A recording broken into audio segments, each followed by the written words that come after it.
ഇത് നല്ല സോഫ്റ്റ് ആയിട്ടുള്ള ഇഡ്ഡലിയും നല്ല ക്രിസ്പി ആയിട്ടുള്ള ദോശ ഉണ്ടാക്കാൻ വേണ്ടി ഒറ്റ മാവും കൊണ്ട് തന്നെ രണ്ടും ഉണ്ടാക്കുക. അപ്പോൾ അതെങ്ങനെ ഉണ്ടാക്കണമെന്ന് കണ്ടു നോക്കിയാലോ.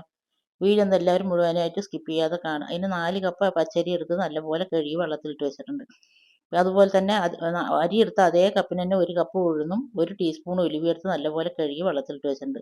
അത് നല്ലപോലെ 2, 3 മണിക്കൂറാകുമ്പോഴേക്കും കുതിരും. കുതിർന്നതിന് ശേഷം ഉഴുന്ന് ഞാൻ മിക്സിയിലിട്ട് ഒപ്പത്തിന് വെള്ളം ഒഴിച്ചിട്ട് നല്ലപോലെ അരച്ചെടുക്കണം. നല്ല ഫൈനായിട്ട് അരച്ചെടുക്കുക. അരച്ചെടുക്കുമ്പോൾ ഒരുപാട് വെള്ളം ആകരുത്.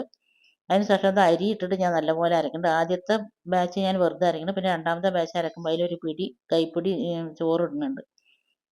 അതും കൂടി ഇട്ടിട്ട് അരച്ച് പറഞ്ഞാൽ നല്ലൊരു സോഫ്റ്റ് ഉണ്ടാവും നമ്മുടെ ഇഡ്ഡലിക്കായാലും പിന്നെ ദോശക്കായാലും. രണ്ടും അരച്ചെടുത്തതിന് ശേഷം നല്ലപോലെ കൈ കൊണ്ട് ഒരു 10 മിനിറ്റ് നല്ലപോലെ മിക്സ് ആക്കുക. അരി അരക്കുമ്പോൾ ചൂടാകാതിരിക്കാൻ വേണ്ടി ഒന്നുമില്ല അരിയും ഉഴുന്നും ഫ്രിഡ്ജിൽ വെക്കുക, അല്ലെങ്കിൽ കുറച്ച് ഐസ് ക്യൂബ് ഇട്ടിട്ട് അരച്ചെടുത്താലും മതി.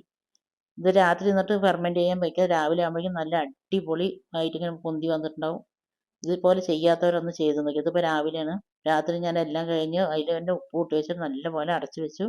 രാവിലെ ആകുമ്പോഴേക്കും നല്ലപോലെ ഇതാ പതച്ച് പൊന്തി വന്നിട്ടുണ്ട്. ഇതുപോലെ ചെയ്യാത്തവരൊന്ന് ചെയ്ത് നോക്കി. വീഡിയോ ഉപകാരപ്പെട്ടാൽ നിങ്ങളെല്ലാവരും ഷെയർ ചെയ്യാനും ലൈക്ക് ചെയ്യാനും സബ്സ്ക്രൈബ് ചെയ്യാനും ഒന്നും മറന്നു പോകരുത്. Okay, thank you, by.